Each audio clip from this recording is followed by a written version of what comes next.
محسن حضرات، السلام علیکم ورحمۃ اللہ تعالی وبرکاتہ۔ الحمدللہ رب العالمین والعاقبۃ للمتقین والصلاۃ والسلام علی سید المرسلین وعلی آلہ واصحابہ اجمعین، اما بعد فاعوذ باللہ من الشیطان الرجیم وبرکاتہ، بسم اللہ الرحمن الرحیم۔ فویل للمصلین الذین هم عن صلاتهم ساہون، صدق اللہ العظیم وصدق رسولہ النبی الامین المتین المبین الکریم، ونحن علی ذلک من الشاہدین والشاکرین والحمد للہ رب العالمین۔ بعد توحید کے متبالو شمع رسالت کی پروانوں، غوث و اعظم کی دیوانوں، اولیاء امت کی جانثار، آئیے سب سے پہلے آقا نامدار مدینے کے تاجدار نائب پروردگار حضور احمد مصطفیٰ محمد مصطفیٰ صلی اللہ علیہ وسلم کی بارگاہ بے کسبنا میں درود السلام کی ڈالیں نشاور کریں، اور پر باباد بلند سے اللہم صلی علی سیدنا صفینا حبیبنا نبینا مولانا محمد بارک وسلم، صلو علیہ صلاۃ و سلام علیک یا رسول اللہ صلی اللہ تعالی علیہ وسلم۔ محترم نے خطبہ مسنہ کے بعد قرآن مقدس ایک آیت کریمہ کا تلاوت کے رب ارشاد فرماتا ہے فویل للمصلین الذین هم عن صلاتهم ساہون۔ اس آیت کا ترجمہ ہے کہ تو ان نمازیوں کی خرابی ہے کہ جو اپنے نماز کو بھول بیٹھا ہے۔ اللہ ارشاد فرماتا ہے فویل للمصلین الذین هم عن صلاتهم ساہون، کہ تو ان نمازیوں کی خرابی ہے جو اپنے نماز کو بھول بیٹھا ہے۔ اللہ کس کو مخاطب کر رہا ہے؟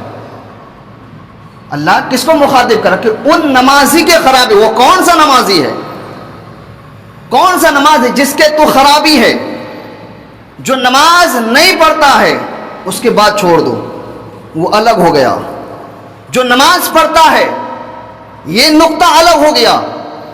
ایک نمازی وہ ہے، اور اسی نقطہ کو اللہ مخاطب کر رہا کہ تو ان نمازیوں کی خرابی ہے کہ جو اپنے نماز کو بھول بیٹھا ہے، جو اپنی نماز کو چھوڑ بیٹھا ہے۔ کون؟ وہ نمازی جو نماز تو پڑھتا ہے لیکن نماز کو قضا کر کے ادا کرتا ہے، جو نماز پڑھنے کے باوجود بھی اللہ ان کو مخاطب کرے کہ تو ان نمازیوں کی خرابی ہے جو اپنے نمازوں کو بھول بیٹھا ہے۔ مثال کے طور پر اگر ہم مارکیٹ میں جاتے ہیں کوئی پھل خریدنے کے لیے، کوئی پھل خریدنا ہے، کوئی بھی سامان خریدنا ہے، اگر سامان کا پورا حصہ صحیح ہو، اگر اس کا تھوڑا سا حصہ اگر خراب ہو تو پورا پھل ہی بیکار ہو جاتا ہے۔ اس پھل کو خریدنے والا کوئی نہیں ہوتا ہے، اس پھل کو لینے والا کوئی نہیں ہوتا ہے، کیونکہ اس کے اندر تھوڑا خرابی ہونے کی وجہ سے پورا پھل یعنی کہ پورا پھل جو برباد ہو گیا، پورا پھل خراب ہو گیا۔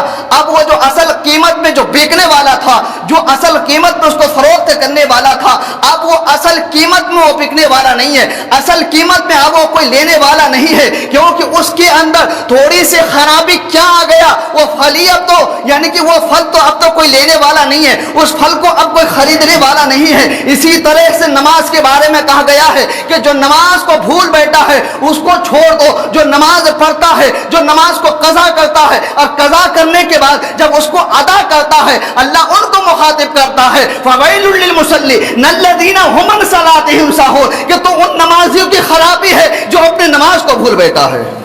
اب یہاں پہ جو نماز نہیں پڑھتا ان کے بارے میں قرآن عظیم میں اور حدیث مبارکہ میں اور بزرگان دین کے اقوال میں بہت سارے وعید نازل ہوئی ہے، بہت سارے وعیدیں جو ہے حضور نبی رحمت صلی اللہ علیہ وسلم نے کہا ہے، اور بزرگان دین کے قول کے مطابق اگر کہا جائے تو سرکار غوث پاک رضی اللہ تعالیٰ عنہ ارشاد فرماتے ہیں اگر جو بے نمازی ہے اس کا انتقال ہو جائے، اس کو تو یعنی کہ اس کو مسلمان کے قبرستان میں دفن نہ کرو، یہاں تک کہ ان کو یعنی کہ مسلمان کے قبرستان کے ارد گرد میں بھی دفن نہ کرو۔ اور حضرت امام مالک ارشاد فرماتے ہیں کہ جو نماز نہیں پڑھتا ہے یعنی کہ اس کو قید کر لیا جائے اور اس سے جرمانہ لگایا جائے، اس کو جیل میں ڈال دیا جائے جب تک وہ نماز کا فدیہ نہ ادا کرے، اور جب تک وہ عہد نہ کر لے کہ جو نمازیں میری چھوٹی ہے اس کے قضا یعنی کہ اس کی جب تک ادا نہیں کروں گا تب تک اس کو چھوڑا نہ جائے، اور آئندہ کے لیے اس سے عہد لیا جائے کہ تم اب سے نماز نہیں چھوڑو گے۔ یہاں تو بزرگان دین کا قول یہ، اور حضور نبی رحمت ارشاد فرماتے ہیں کہ جو نماز نہیں پڑھتا ہے، جو نماز سے دور ہے۔ ایک مرتبہ حضور نبی رحمت صلی اللہ علیہ وسلم سفر کر رہے تھے، ایک جگہ پڑاؤ لگایا اور صحابہ اکرام سے کہا کہ لکڑیاں جمع کیا جائے، اور اسی دوران حضور نبی رحمت صلی اللہ علیہ وسلم ارشاد فرماتے ہیں اگر اتنا اجازت ہوتا کہ جو نماز نہیں پڑھتا ہے میرا من چاہتا ہے، میرا جی چاہتا ہے کہ ان کو گھر کو آگ کے حوالے کر دوں، ان کے گھر کو آگ کے حوالے کر دوں۔ اور حدیث مبارکہ میں آیا ہے کہ جو نماز کو ہلکا جانا، جو نماز کو نماز نہیں جانا تو وہ خلا کفر کیا ہے، وہ خلا کفر کیا ہے۔ اور جس نے نماز کو جان کر کے نہیں پڑھتا ہے اس نے کبیرہ گناہ کیا ہے، اور اس کی یعنی کہ وہ کبیرہ گناہ کیا ہے، وہ عذاب کا مستحق ہے، وہ عذاب کا مستحق ہے۔ اب نماز جو وقت کو نکال کر کے پڑھتا ہے، جو قضا کر کے پڑھتا ہے، یہ اسی تعلق سے ایک واقعہ بیان کرتا ہوں۔ ایک لڑکی تھی نوجوان، ایک لڑکی نوجوان تھی، اور اس کی ایک بوڑھی ماں تھی، ان کے ساتھ ساتھ ایک نوجوان ان کا بھائی بھی تھا، اور وہ لڑکی نماز پڑھا کرتی تھی، ان کی ماں بھی نمازی تھی، ان کے بھائی بھی نمازی تھا۔ لیکن وقت ایسا آیا کہ ایک دن اس لڑکی کا انتقال ہو جاتی ہے، اس لڑکی انتقال ہو جاتی ہے، تو ان کے بھائی نے، ان کے اڑوس پڑوس والوں نے اس کا جنازہ تیار کیا، اس کو نہلایا دھلایا، اس کو لباس پہنایا، اور لباس پہنانے کے بعد پھر اس کا جنازہ جس طرح سے ہوتا ہے نماز جنازہ پڑھنے کے بعد اس کو قبرستان لے گیا دفن کرنے کے لیے۔ اور جو محرم ہے قبر میں اترنے کا انہی کا حق ہے، تو بھائی اس کا محرم ہوا، تو اس کے بھائی نے اپنے بہن کو قبر میں اتارنے کے لیے جو اترے اور اپنی بہن کو قبر میں اتارے، قبر میں اتارنے کے بعد جو ہے اس کو مٹی دیا، تختہ لگایا، مٹی دینے کے بعد واپس گھر آیا۔ اب واپس گھر آیا تو اس کے جیب میں رقم کی تھیلی موجود تھی، لیکن وہ رقم کے تھیلی کہیں گر گئی، اور اس نے یاد کیا کہ میری رقم کے تھیلی کہاں گیا، میرے رقم کے تھیلی مجھ سے غائب کیسے ہو گیا۔ اس نے جہاں وہ گیا تھا وہ سارے جگہ پر گیا لیکن کہیں نہیں ملا۔ اچانک اس کو یاد آیا کہ میں اپنے بہن کو قبر میں اتار رہے تھے، اور اسی وقت میری رقم کے تھیلی اسی قبر میں گر گیا۔ اب وہ رقم بھی بہت زیادہ تھے، تو اس نے سوچا کہ چلو بہن کے قبر میں جاتے ہیں اور اس رقم کے تھیلی کو نکال لیتے ہیں۔ اس شخص نے، اس بھائی نے کیا کہ کچھ دوستوں کو لیا اور خود بھی جا کر کے قبرستان جا پہنچا، اور قبرستان جانے کے بعد قبر سے مٹی کو ہٹایا، مٹی ہٹانے کے بعد اس کا تختہ ہٹانا جیسے شروع کیا، ان کے ساتھ کچھ دوست ہیں، جیسے ہی قبر کے تختہ کو ہٹانا تھا، کیا دیکھ رہا ہے، قبر میں آگ کے شعلے بھڑک رہے ہیں، اللہ تبارک و تعالیٰ کی طرف سے قبر میں آگ بھڑکائے جا رہے ہیں، ان کے قبر میں آگ نازل ہو رہا ہے۔ اس نے تو دیکھا کہ میری بہن کی قبر میں آگ نازل ہو رہا ہے، اور میری بہن کے قبر میں آگ کی شعلے لپک رہے ہیں، آخر وجہ کیا ہے اس نے دیکھا، اور ڈر کے مارے رقم کی تھیلی بھول گیا۔ اپنے دوستوں سے کہا کہ جلدی جلدی پٹرا لگاؤ، جلدی جلدی تختہ لگاؤ، جیسے قبر پہلے مٹی میں دبوچتا تھا اسی طرح سے دبوچو اور بھاگو یہاں سے۔ اس نے یعنی کہ وہ نوجوان جو ہے گھر آتا ہے، گھر آنے کے بعد اپنے ماں سے کہتے ہیں اے میری ماں بتاؤ تو صحیح میری بہن کا عمل کیا تھے، میری بہن دنیا میں کیا کیا کرتی تھی، میری بہن کس وجہ سے ان کے قبر میں عذاب ہو رہا ہے۔ اب جو ہے ماں سن کر کے، وہ بوڑھی ماں ہے یعنی کہ اس کے ماں یہ واقعہ کو سن کر کے آنکھ سے آنسو نکلنے لگے اور تڑپنے لگی، ماتھے میں پسینہ جمنے لگے۔ ماں نے کہا اے میرے بیٹے یہ بتاؤ تو صحیح آخرکار تم آج اپنے بہن کے بارے میں کیوں پوچھ رہے ہو، تم نے اپنے بہن کی زندگی کا مقصد کیوں جاننا چاہتے ہو، تمہاری بہن دنیا میں کیا کیا کرتی تھی، تم اپنے بہن کے بارے میں کیا جاننا چاہتے ہو۔ تو بھائی یعنی کہ اس کے بھائی نے کہا اے میری ماں یہ بتاؤ کہ میری بہن کا عمل کیا تھا دنیا میں۔ ماں نے پھر سوال کیا اے میرے بیٹے بتاؤ تو صحیح اپنے بہن کے بارے میں اتنا زیادہ پوچھ کیوں رہے ہو، آخر وجہ کیا ہے۔ تو اب جو ہے ان کا بیٹا بتاتے ہیں اے میری ماں سنو میری رقم کے تھیلی جو ہے بہن کے قبر میں گر گیا تھا، اور میں جب اس کو دوبارہ واپس لینے کے لیے گیا کچھ دوستوں کے ساتھ جیسے مٹی کو ہٹایا، تختہ ہٹایا، کیا دیکھتا ہوں کہ میری بہن کے قبر پر جو ہے آگ کے شعلے بھڑک رہے ہیں، اللہ تبارک و تعالیٰ کی طرف سے آگ نازل ہو رہا ہے، آخر میری بہن کے عمل کیا تھی۔ اب ماں جو ہے رو کر کے کہتی ہے اے میرے بیٹے سنو سنو تمہاری بہن جو ہے نماز پنجگانہ پڑھا کرتی تھی، ہر عمل کیا کرتی تھی، وہ یعنی کہ قرآن کی تلاوت بھی کیا کرتی تھی، ہر عمل کیا کرتی تھی، شریعت کے مطابق زندگی گزارا کرتی تھی، لیکن اس کا ایک عمل شاید کہ وہی عمل جو ہے میرے حساب سے جو ہے ان کے یعنی کہ ان کے قبر پر آگ بھڑکایا جا رہا ہے، وہ عمل کون سا ہے؟ اب بیٹا پوچھتا ہے اے میری ماں بتاؤ تو صحیح، جلدی جلدی بتاؤ میری بہن کی عمل ہو یعنی کہ میری بہن کی وہ عمل کون سا تھی؟ اب جب ماں کہتی ہے تمہاری بہن نماز پنجگانہ پڑھا کرتی تھی لیکن وہ وقت کو گزار کر کے دوسری وقت پڑھا کرتی تھی، اسی وجہ سے جو اللہ تبارک و تعالیٰ کی طرف سے اس پر عذاب نازل ہو رہا ہے۔ اب سوچو میرے عزیزو، جو نماز بھی پڑھے لیکن نماز کو وقت نکال کر کے پڑھے، مثال کے طور پر ظہر کی نماز قضا ہو گیا، کسی نے چھوڑ دیا، عصر میں آ کے ادا کیا، کسی کا عصر قضا ہو گیا، کسی نے مغرب میں آ کے ادا کیا، کسی کا مغرب قضا ہوا، کسی نے عشاء میں آ کر ادا کیا۔ آج یہی ہو رہا ہے ہمارے اندر، ہم نے تو جمعہ پڑھ لیے پھر پورے ہفتے کی نماز کو چھوڑ دیے، نہ ہمیں ظہر سے کوئی مطلب ہے، نہ ہمیں فجر سے کوئی مطلب ہے، نہ ہمیں عصر سے کوئی مطلب ہے، نہ ہمیں عشاء سے کوئی مطلب ہے، ہمیں نماز سے کوئی مطلب نہیں۔ ہم نے نماز کو تو بالکل ہلکا ہی جان لیے، اگر نماز کو نماز جانتے، عبادت کو عبادت جانتے، ریاضت کو ریاضت جانتے، اللہ کے حکم پر عمل اگر کرنا ہوتا تو کام ایک طرف ہے، نماز ایک طرف ہے۔ حضور نبی رحمت ارشاد فرماتے ہیں بندہ مومن کے لیے نماز اتنا ہی ضروری ہے جتنا اس کے دھر کے اوپر ان کا سر باقی ہے۔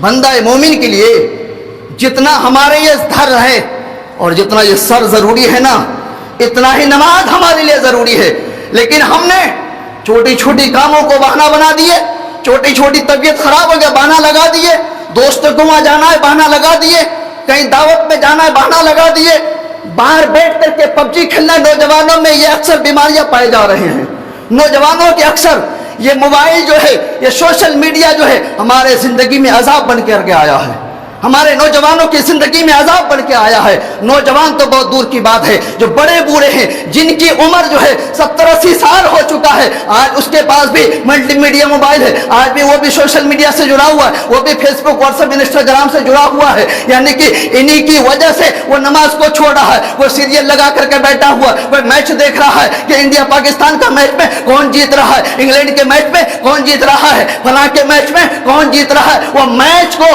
یعنی کہ اتنا ان کے لیے پاورفل ہو گیا، میچ یعنی کہ ان کے لیے اتنا محبت کا ذریعہ بن گیا کہ جو اپنے رب کو بھول چکا ہے، اپنے رب کی عبادت کو بھول چکا ہے، مصطفیٰ جان رحمت کی شریعت کو پیٹھ کے پیچھے ڈھال دیا ہے۔ اور مصطفیٰ جان رحمت نے ارشاد نہیں فرمایا کہ نماز تو میری آنکھوں کی ٹھنڈک ہے، نماز جو پڑھتا ہے وہ مجھے راحت پہنچاتا ہے۔ اب بتاؤ کہ جو نماز نہیں پڑھتا وہ نبی کو خوش کر رہا ہے کہ ناراض کر رہا ہے؟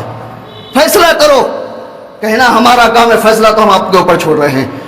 آپ بھی صاحب عقل ہے، اللہ نے آپ کو دماغ دیا ہے، اللہ نے آپ کو بھی دل دیا ہے، اللہ نے آپ کو بھی عقل و شعور سے نوازا ہے، لیکن ہر چیز ہمارے پاس ہونے کے باوجود اگر ہم نماز چھوڑیں تو بتاؤ کہ پورے روئے زمین پر ہم سے بڑا بد نصیب کون ہو سکتا ہے؟ ہم جان بوجھ کر کے چھوٹی چھوٹی مصیبتوں، چھوٹی چھوٹی پریشانیوں کی وجہ سے نماز چھوڑ دے تو بتاؤ ہم سے زیادہ بد نصیب کون ہو سکتا ہے؟ کون ہو سکتا ہے؟ ہم نے صرف جمعہ کو ایک نماز سمجھ کر کے پڑھ رہے ہیں، جس طرح سے تم پر جمعہ فرض عین ہے اسی طرح سے نماز پنجگانہ تم پر فرض رہے ہیں، لیکن ہم نے مصطفیٰ جان رحمت کو ہم نے کتنا خوش کیا ہے۔ ارے بھائی سوچو تو صحیح، میرے نبی نے طائف کے بازار پر کس کے لیے پتھر کھائے؟ طائف کے بازار پر میرے نبی نے اس دین کے لیے دعوت دینے کے لیے گئے تو لوگوں نے وہاں کے یعنی کہ وہاں کے شڑے لوگوں نے میرے نبی مصطفیٰ کریم کو اتنے پتھر مارے کہ آپ کے کہیں کوئی پتھر سر پہ لگ رہے ہیں، کوئی پتھر بازو پہ لگ رہے ہیں، کوئی پتھر ہاتھ پہ لگ رہے ہیں، اتنے آپ کے خون نکلے آپ کے شریر مبارکہ سے کہ آپ کے نالین مبارکہ جو تر ہو گئے تھے۔ میرے مصطفیٰ کریم جان رحمت صلی اللہ علیہ وسلم کو اتنے پتھر مارے ظالموں نے کہ میرے مصطفیٰ کریم جو ہے اب جو غشی کی حالت میں آنے والے تھے، میرے مصطفیٰ کریم اپنے سروں کو پکڑتے ہیں اور زمین پر بیٹھ جاتے ہیں۔ شریر لڑکوں نے یہاں تک نہیں مانا، میرے مصطفیٰ کریم کے دونوں بازو کو پکڑ کر کے کھڑا کر دیے اور پتھروں سے پنڈلوں میں مارتے رہے۔ اب سوچو تو صحیح، تمہارے پنڈلی میں اگر وہ ایک گھوسا مار دے تم اس سے لڑنے کے لیے تیار ہو جاتے ہو، لیکن سنو میرے مصطفیٰ کریم نے ہر کسی کے لیے رحمت بن کے آیا گیا. اللہ نے ارشاد فرمایا, یہ اللہ نے ارشاد فرمایا تھا, یعنی کہ اللہ نے ارشاد فرمایا وما خلقت الجن والانس الا لیعبدون, ہم نے جن انسان کو اپنے عبادت کے لیے پیدا فرمایا, لیکن مصطفیٰ کریم نے کسی کے لیے برا نہیں چاہا, ہر کسی کے لیے بھلا چاہا, یعنی کہ اگلوں کے لیے بھی پچھلوں کے لیے بھی اور صبح قیامت تک آنے والوں کے لیے ہر کسی کے لیے یعنی کہ اچھا چاہا. لیکن ہم نے ان کے لیے کیا کیا؟ ہم نے ان کے محبت میں ہم نے کیا دیا ان کو؟ ہم نے تو سارا زندگی ان کو دکھ اور تکلیف ہی پہنچائے.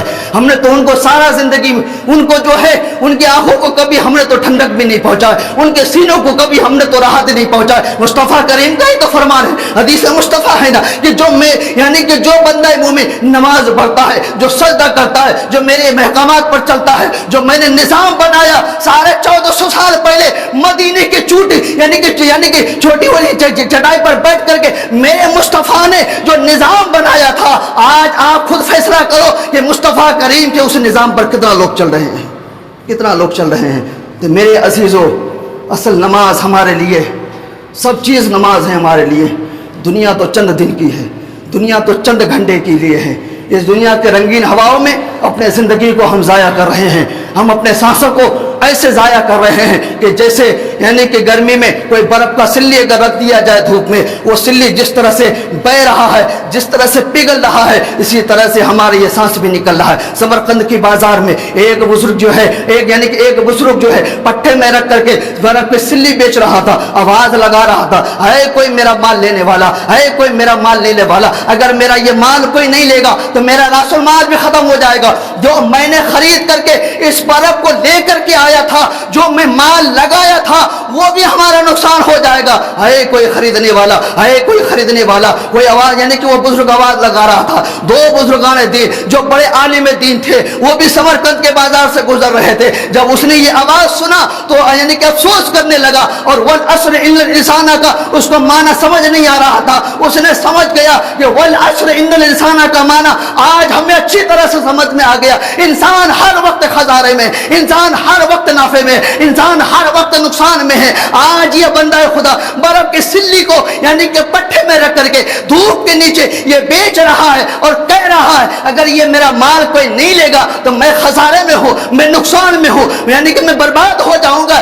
اسی طرح سے اللہ تبارک و تعالیٰ نے جو سانس ہمیں دیا ہے, یہ سانس نکلنے سے پہلے اس سانس کا صحیح استعمال کرو. اس سانس کو رب کے یعنی کہ رب کے رضا میں ضائع کرو. اس سانس کو جو ہے مسجدوں میں ضائع کرو. اس سانس کو جو ہے قرب خدا میں ضائع کرو. اس سانس کو جو ہے حدیث مصطفیٰ سنت رسول پر عمل کرتا ہوا ضائع کرو. اگر یہ سانس کا اگر آج فائدہ نہیں اٹھایا, کل قبر میں اس کا بھی بدلہ دیا جائے گا. قبر میں تم سے یہ ساری چیزوں کا تم سے سوال ہوگا, پھر کیا جواب دو گے؟ جب میدان محشر میں نفسی نفسی کا عالم ہوگا, نبی کہیں گے جاؤ میرے پاس سے, کسی اور کے پاس سے جاؤ. جب مدینے والے مصطفیٰ آخر میں جب آئیں گے, انا لہا کہتا ہوا میں آیا ہوں, میں آیا ہوں, تمہیں گھبرانے کی ضرورت نہیں ہے. بتاؤ جب ہمارے اعمال پر نماز نہیں ہے, بتاؤ ہمارے اعمال پر قرآن کی تلاوت نہیں ہے, بتاؤ کہ ہمارے اعمال پر کوئی نیکیاں نہیں ہے, تو مصطفیٰ کریم جان رحمت کے سامنے ہم کون سا بولے کر کے دکھائیں گے؟ بتاؤ تو صحیح میرے عزیزو, سوچو تو صحیح عزیزو.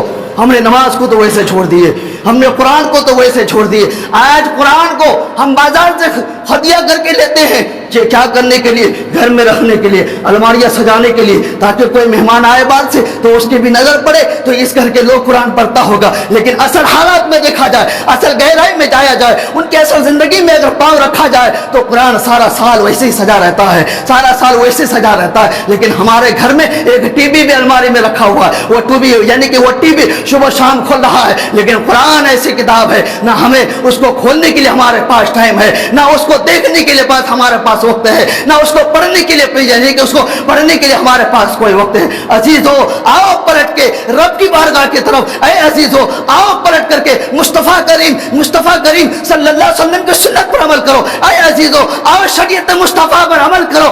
جو یعنی کہ جو مقام تم کھو چکے ہو, جس راستہ سے تم بھٹک گئے ہو, اس راستے میں آؤ. اللہ تبارک و تعالیٰ بلندی کی طرف لے جائے گا. بستی میں اگر تم ڈوبا ہوا ہو, یعنی کہ گڈھے میں تم پڑا ہوا ہو, نماز ہی وہ عبادت ہے, نماز ہی وہ عبادت ہے, سجدہ ہی وہ عبادت ہے. جو بندہ خدا سجدہ کرتا ہے, اللہ تبارک و تعالیٰ ان کو بلندی کی طرف اٹھاتا ہے, بلندی کی طرف اٹھاتا ہے. لیکن ہم نے کیا سوچے؟ ہم نے تو یہی سوچ لیے کہ جمعہ پڑھنا ہے اب تقاعد کرنا ہے, جمعہ پڑھنے کے بعد مسجدوں سے لوگ ایسے غائب ہو جاتے جیسے گدھے کے سر سے سنگ غائب ہے. یہی حال ہمارا. کتنے لوگ آ رہے ہیں نماز اپنی جگہ میں؟ فجر میں کتنے آ رہے ہیں؟ 1 سے 1.5 سب آ رہے ہیں. بتاؤ ظہر میں کتنے آ رہے ہیں؟ بتاؤ مغرب میں کتنے آ رہے ہیں؟ جمعہ کے لیے آپ زمین پر ہیں یا جمعہ کے بعد یا زمین نکل جاتی ہے آسمان کی طرف اب اڑ جاتے ہوں گے؟ بات سمجھ میں یہ آئے ہوں گے نا. سب لوگ یہی کے رہنے والے ہیں, سب لوگ یہی کے ہیں. آپ کے اصلی وطن بھی یہی ہے, آپ رہے بھی یہ رہے, کاروبار بھی یہی کر رہے ہیں, اٹھنا بیٹھنا بھی آپ کا اسی محلے میں ہے, اسی زمین پر ہے. لیکن نماز پنجگانہ میں غائب کہاں ہوتے بھائی؟ نماز پنجگانہ میں چلے کہاں جاتے ہیں؟ یا تو پھر ایسا ہے کہ زمین پھٹتی ہے, 1 ہفتے کے لیے آپ زمین کے اندر چلے جاتے ہوں گے, یا ایسا ہے آسمان جو ہے کھلتا ہے دروازے, پھر 4تھے آسمان 5ویں آسمان کی طرف چلے جاتے ہوں گے. یہی بات ہے. نہیں آؤ گے تو پھر ہم تو یہی سمجھیں گے نماز تو مومنوں کی پہچان ہے, مومنوں کی پہچان ہے. کافروں میں اور مسلمانوں میں کیا فرق ہے؟ نماز یہ تو ہے. نماز تو ہمارے چہرے کا نور ہے. جو نماز پڑھتا دیکھو ان کے چہرے میں نور آتا ہے. نمازوں کو چھوڑ کر کے تم کتنے بھی اس میں کریم پاؤڈر فیشیل کر لو, کوئی فائدہ نہیں ہے. تم 5 وقت نماز پڑھو, 5 وقت وضو بناؤ گے, وضو تو نور ہے. وضو کے ہر قطرے سے جتنے قطرے تمہارے وضو کے زمین پر گریں گے, اللہ کے نبی ارشاد فرماتے ہیں کہ ہر قطرے کے بدلے ہر گناہ آپ کے یہ دھلے جاتے ہیں, ہر گناہ آپ کے دھلے جاتے ہیں. جب بندہ خدا نماز پڑھتا ہے, نماز میں جب شامل ہوتا ہے, نماز میں کھڑا ہوتا ہے, تکبیر تحریمہ کرتا ہے, اللہ اکبر, یہ لفظ کتنا چھوٹا ہے. جیسے کہ اللہ اکبر, اللہ سب سے بڑا ہے. اللہ تبارک و تعالیٰ 2 فرشتوں کو بھیجتا ہے, 2 فرشتوں کو بھیجتا ہے. اللہ کہتا ہے میرے فرشتے اس کے اعمال سے اس کے نیکیاں بھی نکال لو. دوسرا فرشتوں کو حکم دیتا ہے میرے فرشتے اس کے اعمال سے اس کے گناہ بھی نکال لو. اب بندہ خالی ہو گیا, بندہ بالکل فری ہو گیا. بندہ کے اوپر کوئی بھی چیز نہیں ہے, نہ نیکی ہے نہ گناہ ہے. اب بندہ مولا کے چوکھٹ میں آیا ہے, مولا کو سجدہ کر رہا ہے. جب بندہ نماز سے فارغ ہو گیا, بندہ نماز سے فارغ ہوا, یعنی کہ سلام پھیرا, دعا مانگا, اللہ سے اپنے جائز مقاصد کو کہا, اللہ سے باتیں کیا, اور باتیں کرنے کے بعد جب ان کی دعا ختم ہوتی ہے, اب بندہ خدا جانے کو تیار ہے. اب اٹھ رہا ہے, دونوں فرشتہ 2 طرف, ان کے نیکیاں بھی لے کر کے کھڑا ہوا ہے, ان کے بدی بھی لے کر کے کھڑا ہوا ہے. نیکی والے فرشتہ مولا کے بارگاہ میں عرض کرتا ہے, یا مولا تبارک و تعالیٰ اس بندے کے اعمال سے جو نیکیاں نکالا, اب اس کو کیا کیا جائے, اس کو کیا کیا جائے. اللہ ارشاد فرماتا ہے اے میرے فرشتے میرے بندے کی نیکیاں میرے بندے کے اعمال پر ڈال دو, میرے بندے کے اعمال پر جمع کر دو. اب جو دوسرا فرشتہ جو ان کی نیکیاں, جو ان کے شراب یعنی کہ شراب پینا, اس کا جوا کھیلنا, اس کا جھوٹ بولنا, اس کا چغلی کرنا, اس کا غیبت کرنا, لوگوں کے مال کو لوٹنا, رشوت لینا, تمام گناہ تمام بدیاں جو ہے وہ فرشتہ نکال کر کے کھڑا ہے. اب وہ بندہ مولا کی چوکھٹ میں مولا کی بارگاہ میں التجا کرتا ہے, یا مولا تبارک و تعالیٰ اس بندے کے اعمال سے اس کے گناہ نکال دیے ہیں, اس کے یعنی کہ اس کے بدی نکال دیے, اب اس کو کیا کیا جائے. میرا مولا ارشاد فرماتا ہے اے میرے فرشتے جو اس کے اعمال سے گناہ نکالے ہو, جو بدی نکالے ہو, اس کو نیکیوں میں بدل کر کے, نیکیوں میں تبدیل کر کے اس کے نیکی والے اعمال پر جمع کر دو. اے بندہ خدا, ہے کوئی اتنا بڑا کریم رب, ہے کوئی اتنا بڑا مالک جو تم گناہ بھی کرو اور جب ان کے چوکھٹ میں آؤ تو بندہ تمہارے گناہوں کو نیکی میں تبدیل کر کے تمہارے اعمال پر جمع کر رہا ہے. بتاؤ ہم نے تو اس ایسے نعمتوں سے بھی دور ہے. اگر ہم چاہیں تو ہم نیک بن سکتے ہیں, ہم چاہیں تو اچھا بن سکتے ہیں. اچھا ہونے کا مطلب نہیں ہے کہ 4 لوگوں سے 4 بات کر لیے میٹھے سے, وہ ہماری تعریف کر لی, یہ اچھا نہیں ہے. تم اپنے حسن سلوک لوگوں سے اچھا رکھو, یہ اچھا نہیں ہے. اصل اچھا وہ ہے کہ تمہارا کنیکشن مولا کے چوکھٹ سے جڑا ہوا ہو, تمہارا کڑی جو ہے مصطفیٰ جان رحمت کے شریعت سے ایسے جڑا ہوا ہو, اگر اس کو توڑنے سے بھی توڑا نہیں جا سکتا, اس کو چھوٹنے سے بھی چھوٹا نہیں جا سکتا. اس کو اصل اخلاص, اصل تہذیب اس کو کہا گیا ہے. ہم نے تو یہ سمجھ لیے ہمارے پاس 4 گاڑیاں ہو گئے, 2 بنگلے ہو گئے, ہم عزت دار ہو گئے, ہمارے 4 چاہنے والے ہیں, محلے میں ہمارے رعب و دبدبہ ہے, لوگ دور دور میں ہمارے نام جپتے ہیں. تمہارے نام لوگ اگر دور دور میں تمہارے نام تمہارے اعمال کی وجہ سے اگر نہیں جپ رہا ہے تو وہ نام لینا بھی ان کے لیے یعنی کہ منافقت ہے. منافقت ہے. یہ نام ان کا لیا جاتا ہے جب بندہ جی رہا ہے تو بھی ان کا نام ہو, بندہ بننے کے بعد بھی ان کا زمین پر نام لیا جا رہا, وہی بندہ کامل مومن ہے. یہ تو پھر کچھ نہیں ہے. عزیزو, مسجدوں کو آباد کرو, مسجدوں کو آباد کرو, اس در سے جڑ جاؤ. سب یہیں سے ملنے والے ہیں, سب میرے مصطفیٰ کریم کے چوکھٹ سے ملنے والے ہیں. میرے مصطفیٰ کریم کے فرمانوں پر عمل کرو, اللہ تبارک و تعالیٰ جو ہے آپ کو ہر نعمتوں سے آپ کو نوازے گا اور دنیا میں بھی عزت دے گا، اور مرنے کے بعد قبر حشر میں بھی آپ کا جو اچھا ہوگا۔ جس نے دنیا میں رہ کر کے اگر اس نے گناہ کرتے رہے، رب کو بھول گئے، شریعت کو چھوڑ دیے، قرآن سے وابستہ توڑ دیے، تو دنیا میں بھی وہ خسارہ ہے، ان کے لیے قبر میں بھی خسارہ ہے، حشر میں بھی خسارہ ہے۔ تو آئیے محترم، میں آپ کو دو مسائل کی طرف آج لے کر چلتا ہوں۔ پہلے مسائل، آج ہم لوگ کرسیوں پہ نماز پڑھنا شروع کر دیے ہیں، یہ مسجدوں میں فتنہ ہو گیا ہے۔ شہروں میں اتنے لوگ کرسیوں میں نماز پڑھتے ہیں کہ کیا بتاؤں میں، کئی شہروں کا میرا دورہ ہوا ہے، کئی جگہ میں گیا ہوں، لوگ ایسے کرسیوں میں نماز پڑھتے ہیں کہ کچھ نہیں۔ لیکن کرسیوں میں نماز پڑھنا، بیٹھ کے نماز پڑھنا جائز ہے، لیکن کب؟ جب آپ کھڑا نہیں ہو سکتے، جب آپ کے اندر اتنی طاقت نہیں ہے کھڑے ہونے کی، تب آپ بیٹھ کر کے نماز پڑھ سکتے ہیں۔ لیکن آج ہم نے کیا کر لیے، تھوڑے سے پیٹ زیادہ ہو گیا، کھانا زیادہ کھا لیے، اٹھنا بیٹھنا نہیں ہو رہا تو ہم کرسی لگا لیے، تھوڑے سے گھٹنوں میں درد ہو گیا تو کرسی لگا لیے، تھوڑے سے کمر میں درد ہو گیا کرسی لگا لیے، اٹھنے بیٹھنے میں تھوڑی تکلیف ہو رہی ہے تو کرسی لگا لیے۔ کرسی سر پہ لگانا کمال نہیں ہے، کرسی کا مسائل کا جاننا کمال ہے۔ کرسی کب لگانا چاہیے، کرسی کس حالت میں لگانا چاہیے؟ کرسی تب لگائیں آپ جب آپ کو اگر چکر کا ڈر ہے، آپ کو گرنے کا ڈر ہے، آپ کھڑا نہیں ہو سکتے ہیں، آپ کے پیر میں اتنی کمزوری ہے کہ آپ 2 منٹ بھی، 1 منٹ بھی، 1 رکن بھی آپ کھڑا نہیں ہو سکتے، آپ کرسی لگا سکتے ہیں۔ اگر آپ کو کرسی لگانا تب بھی جائز اور ناجائز تب بھی ہوگا، کرسی آپ کے پیچھے یعنی کہ پیچھے لگا ہوا ہے، لیکن آپ جب تک کھڑے ہو کر کے قیام کر سکتے ہیں آپ کھڑے ہو کر کے قیام کریں۔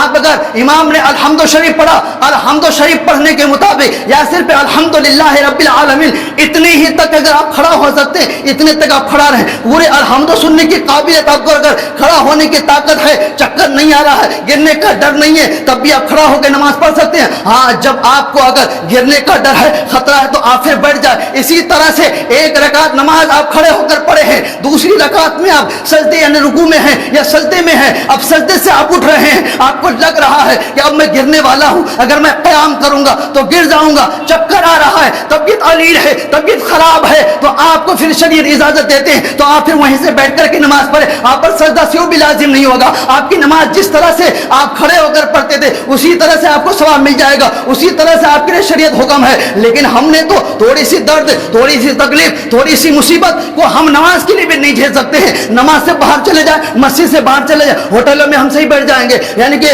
گھروں میں صحیح بیٹھ جائیں گے، رشتہ داروں کے وہاں صحیح بیٹھ جائیں گے، صرف مسجد میں آتے تمام بیماریاں شروع ہو جاتے ہیں۔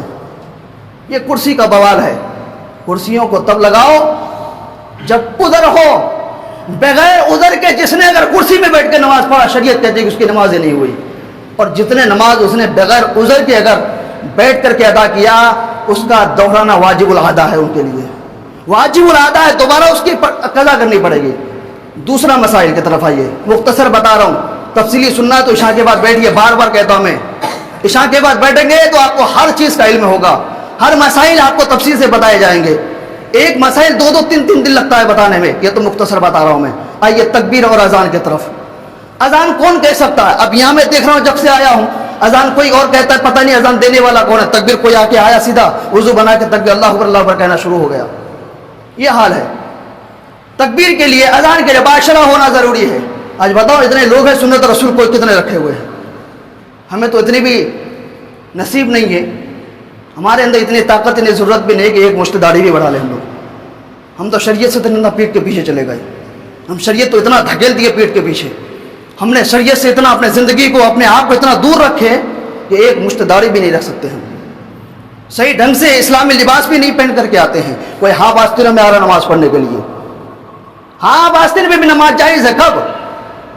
عذر کی حالت میں، آپ گھر سے پہلے سے نکلے ہوئے ہیں، ہاف آستین میں ہیں، مسجد میں اذان ہوئی، مؤذن نے پکارا حی علی الصلاۃ حی علی الفلاح، آؤ نماز کی طرف، آؤ کامیابی کی طرف۔ اگر آپ اتنے دور ہیں گھر سے کہ آپ اس جگہ سے دوبارہ گھر جائیں گے، فل آستین کا کپڑا پہنیں گے، پھر مسجد آئیں گے تو آپ کی جماعت نکل جائے گی، تو پھر شریعت کہتی ہے کہ آپ ہاں آستین پہ نماز ہو جائے گی۔ لیکن جو لوگ گھر سے چل کر کے آ رہا ہے، دکانوں سے چل کر کے آ رہا ہے، وہ بھی ہاں آستین پر آ رہا ہے۔ ہاں آستین پر نماز پڑھنا مکروہ ہے، اور جس نے جان بوجھ کر کے ہاں آستین پر نماز پڑھا، اس پہ بھی واجب العادا ہے اس نماز کا دوڑانا، جماعت کا ثواب مل جائے گا، نماز ہو جائے گی، لیکن اس کا دوڑانا آپ پر واجب ہے۔ عذر کی حالت میں جائز آپ کو نماز دوڑانے بھی نہیں پڑے گی، نماز دوڑانے بھی نہیں پڑے گی۔ اس لیے نماز میں آؤ تو اللہ کی دی ہوئی نعمت کو استعمال کرو۔ یہ کپڑا ہمیں کس نے دیا ہے؟ ہمارے پاس 10-20 جوڑیاں کپڑے رکھے ہوئے ہیں، شروانی سے لے کر کے، کوٹ سے لے کر کے، شرٹ سے لے کر کے، ہر کپڑے رکھے ہوئے ہیں، لیکن ہم جب نماز میں آتے ہیں تو لوگ کہتے ہیں کہ مولانا گرمی لگتے ہیں۔ میں کہتا ہوں اتنے حصے میں کیا گرمی لگ رہا ہے؟ کیا سارا شریر میں اے سی لگا ہوا ہے کیا؟ ہاں، اتنے حصے میں اے سی نہیں لگا ہے؟ ارے بھائی ہم بھی تو جمعہ میں آئے ہیں، اتنے لباس پہن کے آئے، اتنے موٹے کپڑے ہیں، آپ سے زیادہ پسینہ ہمیں آ رہا ہے، ہمیں تو فجر میں بھی پسینہ آتے ہیں۔ جب عشق مصطفیٰ کا اگر خون اگر ہمارے نسوں میں دوڑے نا تو یہ گرمی نہیں ہوتا ہے، اور عشق مصطفیٰ کا خون تو پھر ہر وقت گرم ہی ہونا چاہیے، ہر وقت عشق مصطفیٰ کا خون جو ہمارے رگوں میں ہر وقت دوڑنا چاہیے 120 کی اسپیڈ میں۔ آپ کے نسوں میں کتنے اسپیڈ میں دوڑ رہا ہے؟ اگر 2 کی اسپیڈ میں دوڑتا تو مصطفیٰ جان رحمت کے شریعت کو پیٹ کے پیچھے نہ چھوڑتے۔ اگر مصطفیٰ جان رحمت سے اصل میں اگر محبت ہوتے، ان کے دامن سے اگر وابستہ آپ اگر ہوتے تو شریعت کو پیٹ کے پیچھے نہ چھوڑتے، یہ مسائل کو پیٹ کے پیچھے نہ چھوڑتے۔ آتے ہیں ہاف آستین میں نماز پڑھنے کے لیے، نماز ہو جائے گی کیا؟ عذر کی وجہ سے، بنا عذر گھر سے ڈائریکٹ آتے ہیں، آپ جو ہے فل آستین والا پہن کر کے آئے۔ بھائی نماز میں ہیں، نماز میں آ رہے ہو، پھر کس کے آگے جھکنے آ رہے ہو؟ کیا کسی بادشاہ کے آگے جھکنے کے لیے آ رہے ہو؟ کیا کسی منسٹر کے آگے جھکنے کے لیے آ رہے ہو؟ کیا کسی عہدیدار کے سامنے جھکنے آ رہے ہو؟ نہیں نا، اس مالک کے چوکھٹ میں جھکنے آ رہے ہو نا، جس مالک نے تمہیں ساری چیزوں سے نوازا ہے، 10 جوڑیاں کپڑے بھی دیے ہیں، لاکھوں کروڑوں کے بنگلے بھی دیے ہیں، 4 گاڑیاں بھی دیے ہیں، تو پھر لاگے خرچ کرو۔ آج اگر ہم کسی دوست کی دعوت میں جاتے ہیں تو اچھے لباس تن کش کے جاتے ہیں، لباس ڈیسائیڈ کرتے ہیں کون سی کلر کا لباس پہنو، شروانی پہن کے جاؤں کہ کوٹ پہن کے جاؤں کہ شرٹ پہن کے جاؤں، نہیں ہے تو نیا خرید کر کے لے کے جاتا ہوں۔ تو شریعت تو کہتی ہے کہ تم نیا بھی نہ خریدو، نماز کے لیے نیا بھی نہ خریدو، جو تمہارے پاس ہے بس پاک ہونا ضروری ہے، چاہے وہ 200 سال پرانا ہو، 100 پیبند اس میں لگا ہوا ہو، شریعت کہتی ہے کہ پاک اور صاف اچھا لباس پہن کر کے آؤ، اچھا لباس پہن کے آؤ۔ اچھا سے مراد یہ نہیں ہے کہ آپ شیروانی پہن کے نماز پڑھنے کے لیے آؤ، آپ کوٹ پینٹ پہن کے نماز پڑھنے کے لیے آؤ، شریعت یہ بھی نہیں کہتی پرانا ہے، پاک ہے، اچھا ہے، پورا ہے، وہ پہن کر کے آؤ۔ شریعت تو اتنا تمہیں چھوڑ دیا ہے، لیکن تو بھی ہم لوگ بھٹکے ہوئے۔ اذان کی بات ہے، اذان جو کہے تکبیر وہی کہہ سکتا ہے، اذان کسی اور نے کہا، اس کی اجازت کے بنا یا امام کی اجازت کے بنا کسی نے آ کر کے تکبیر پڑھا، تکبیر دورانی پڑے گی، آپ کو تکبیر دورانی پڑے گی، واجب العادہ، دوبارہ تکبیر ہوں گے تب پھر نماز ہوگی۔ تکبیر کے الفاظ اور اذان کے الفاظ سب لوگوں کی یہاں پہ غلط ہے، بہت سارے لوگ، کچھ لوگوں کو بتایا ہوں تو جس کا صحیح ہوا تھوڑا، لیکن کوئی اللہ اکبر باغ کو اتنا کھینچ دیے کہ کھینچتے کھینچتے ہم اپنے گھر چلے جائیں گے۔ بھائی جو اذان کا صحیح کلمات ہے اس طرح سے پڑھو۔ میں تو کہہ رہا ہوں کہ جب تکبیر میں یہ حال ہے تو قرآن کا کیا حال ہوگا، قرآن کا کیا حال ہوگا؟ تو تکبیر یا اذان جس کو بھی دے رہے ہیں دیجئے، بہت اچھا کام ہے، حدیث مبارکہ میں ہے، میرے مصطفیٰ کریم جان رحمت صلی اللہ علیہ وسلم ارشاد فرماتے ہیں کہ اذان میں اتنی بڑی ثواب ہے، اگر میرے امت کو پتہ چل جائے نا اذان دینے میں آپس میں تلوار اٹھا لیں گے لڑنے، یہ کہیں گے کہ میں جان دوں گا، وہ کہیں گے میں جان دوں گا، اتنی بڑی ثواب ہے۔ تو ثواب ہے تو پھر اسی طرح سے ان کے الفاظوں کو سدھاریں۔ آپ بیٹھیے ہمارے پاس، اپنے اذان کو سنائیے، اپنے تلاوتوں کو سنائیے، عطیہ سنائیے، درود شریف سنائیے، دعائے معصورہ سنائیے، ثنا پڑھتے اس کو سنائیے، تسبیح پڑھتے سبحان رب العظیم سبحان رب الاعلیٰ اس کو سنائیے۔ اب سنائیں گے نہیں تو ہمیں کیا پتہ چلے گا؟ ہم تو بالکل اللہ کے ولی تو ہے نہیں، آپ کے دل کے راز جانتا ہوں کہ آپ کو کیسا آ رہا ہے، نہیں آ رہا ہے، نہ آپ ہیں نہ ہم ہیں، تو پوچھنا آپ کا کام ہے۔ کہاوت میں ہے نہیں کہ پیاسا کنواں کے پاس آتا، کنواں پیاسا کے پاس نہیں جاتا۔ آپ پیاسا ہیں تو آپ ہمارے پاس آنا پڑے گا، آپ پیاسا ہیں تو اس نل تک جانا پڑے گا پانی پینے کے لیے۔ آپ پیاسا یہاں بیٹھے رہیں گے، زندگی یہ ختم ہو جائے گی، پر پانی آپ کو کوئی لاگے دینے والا نہیں ہوگا۔ تو اس لیے ان سارے چیزوں کو آپ سمجھیے، سوچئے، عشاء میں بیٹھیے، عشاء میں آئیے، نمازوں کو جو ہے نا اپنے زندگی میں ایسے معمول بنا لیجئے جیسے دن میں 3 مرتبہ کھانا کھاتے ہیں، اسی طرح سے 5 مرتبہ اپنے زندگی کو نماز میں جو معمول بنا لیجئے۔ یوں سمجھ لیے کہ جب تک نماز نہیں پڑھوں گا تب تک کھانا نہیں کھاؤں گا۔ رب سے وعدہ کرے کہ جب تک نماز نہیں پڑھوں گا تب تک میرا کوئی کام آگے نہیں ہوگا۔ تم فجر کی نماز پڑھو اور کام کے لیے نکل جاؤ، اللہ تمہیں حلال رزق بھی دے گا، اچھا کمائی بھی ہوگا، اچھے برکتی بھی ہوں گے۔ آج لوگوں کی شکایت ہے نا، مولانا دن رات کماتے ہیں، 50,000 60,000 روپے مہینہ کما رہے لیکن برکت نہیں ہے گھر میں۔ ادھر سے آ رہے ادھر سے چلے, پتہ نہیں کدھر سے آیا کدھر سے گیا. کیوں ہو رہا ہے یہ؟ جب نماز کو چھوڑو گے, نماز بے برکتی کا ذریعہ ہے, نماز چھوڑنے سے بے برکتی کا ذریعہ ہے. نماز چھوڑو گے گھر میں بلائیں مصیبتیں گھر جائیں گے. نماز پڑھو, نماز پڑھ کے سو, اللہ تبارک و تعالیٰ تمہارے لیے فرشتوں کو بھی بھیجتا ہے حفاظت کے لیے. شیطانوں سے بھی پناہ مانگتے ہیں نماز میں. نماز میں کیا ہے؟ رب تعالیٰ کے ہم تو ثنا ہے, ان کو سجدہ کرنا ہے, سارے چیز تو نماز میں ہے. اور آئیے تیسری طرف ہم چلتے ہیں, جو اپنے محلے میں جو مدارس چل رہے ہیں جس میں 70-75 بچے آ رہے ہیں. آج سے 13 تاریخ سے پڑھائی شروع ہوا تھا, پچھلے مہینے کا, آج 1 تاریخ ہے. جس دن میرے پاس بچے آئے ہیں, دیکھیں میں کسی کی برائی نہیں کرتا ہوں, نہ کسی سے میرا کوئی لینا دینا, نہ کوئی ذاتی دشمنی ہے. شریعت جو کہتی ہے, دین جو کہتا ہے, میں اس پر چلتا ہوں, انہیں پر سب کو بھی حکم دیتا ہوں, کیونکہ میرا یہ ذمہ ہے. میرا کوئی دوسرا کاروبار نہیں ہے کہ میں دوسرے کاروبار میں لگ جاؤں, اور میں زیادہ کسی سے بات بھی نہیں کرتا ہوں. میری بات اتنی لوگوں سے ہیں جو شریعت کے مطابق, دین کے مطابق ہو. فالتو بولنے سے ہمیں کیا فائدہ ہے؟ زبانیں کبھی پھسل سکتی ہے, یہ زبان ہے 32 دانتوں کے اندر جکڑا ہوا بھی ہے, لیکن کبھی یہ زبان کھلتی ہے نا, لوگوں کے دل کو چھلنی کر دیتے ہیں. یہ زبان ہی ہے, جب یہ زبان کھلتی ہے تو لوگوں کے دل چھلنی کر دیتے ہیں, لوگ ٹوٹ جاتے ہیں, سگے رشتے الگ ہو جاتے ہیں, پہچان الگ بنا لیتے ہیں. یہ زبان ہی ہے. اس لیے کم بولو, یہ مومن کے ایک پہلا ہتھیار ہے. کم کھاؤ, مومن کے پہلا ہتھیار ہے. کم سو, یہ بھی مومن کے ایک ہتھیار ہے. یہ 3 ہتھیار ایسے, اس کی فضیلت کبھی کسی دن بتاؤں گا میں, وقت نہیں ہے زیادہ. تو آئیے بچوں کی طرف. جو بچے پڑھتے ہیں ہمارے پاس, کم سے کم اس میں سے 40-45 بچے قرآن پڑھنے والے تھے. 40-45 قرآن پڑھنے والے, کسی کا 20واں پارہ, کسی کا 10واں پارہ, کسی کا 5واں پارہ, کسی نے پورا قرآن شریف 1 مرتبہ مکمل کر, 2 مرتبہ 3 مرتبہ پڑھا. جب ہم نے سنا تو اس کو قرآن شریف کا جز جو ہے الحمد شریف ہے, اس کو بھی پڑھانا نہیں آ رہا تھا.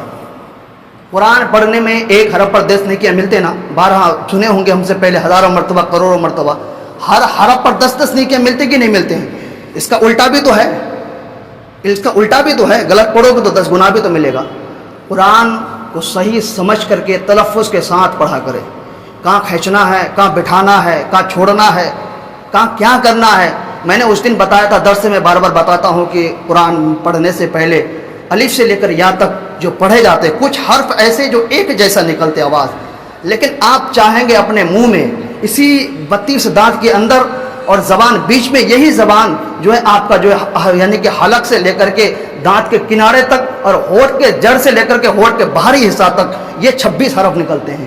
جب تک صحیح تلفظ کے ساتھ نہیں پڑھیں گے, آپ کا قرآن پڑھنا بھی آپ کے لیے گناہ ہے.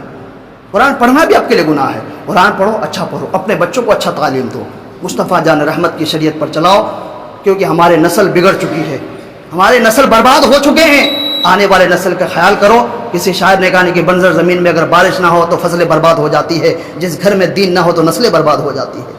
اسی طرح سے ہے کہ جس زمین پر بارش نہیں ہوتے بھائی, فصلیں برباد ہو جاتی ہے, اور جس گھر میں دین نہیں ہے تو نسلیں تباہ و برباد ہو جاتی ہے. ہمارے جنریشن جو پیدا ہو رہے ہیں نا, ہمارے جنریشن کو دیکھ لو, یہ نوجوانوں کو دیکھ لو, کہاں اپنی زندگی گزار رہے ہیں, کہاں اپنے وقت گزار رہے ہیں. ہمیں وقت تو یہاں گزارنا چاہیے تھا, رات کو اٹھ کر کے نماز تہجد پڑھنا تھا, رات کو اٹھ کر کے مولا کو یاد کرنا تھا, مصطفیٰ جان رحمت پر درود و سلام بھیجنے والے ہم تھے, لیکن ہم سارے چیزوں سے دور ہو گئے. اپنے بچوں کو بھیجیں اور صحیح تعلیم دیں, ادھر ادھر جو تعلیم نہ دیں, اپنے بچوں کو صحیح تعلیم دیں, یا میرے پاس دو یا کسی اور کے پاس دو, پر دو صحیح تعلیم دو. اور مہینے میں کم سے کم 2 مرتبہ اپنے بچوں کے ٹیسٹ لو, کہ ہمارا بچہ صحیح پڑھ رہے کہ نہیں, پڑھانے والا صحیح پڑھا رہے کہ نہیں, اس کا بھی اپنا ٹیسٹ لو. پڑھانے والا صحیح پڑھاتا تو بھیجو, چاہے میں ہوں یا میرے جگہ کوئی اور ہو. اگر میں بھی صحیح پڑھاتا ہوں تو میرے پاس بھیجو, اگر میں غلط پڑھا تو میرے سے بچے چھین کر کے دوسری جگہ ڈالو.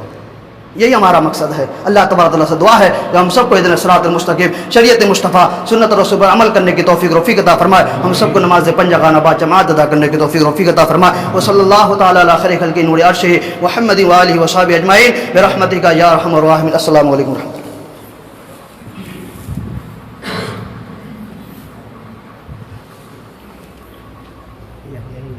مولانا چندہ کو آئے ہیں, اور کب تم میرے ضرور ہوگی طے کرتے ہیں اسی جگہ پر. آگے آئے گے چندے کو, تھوڑا مائک دو, نماز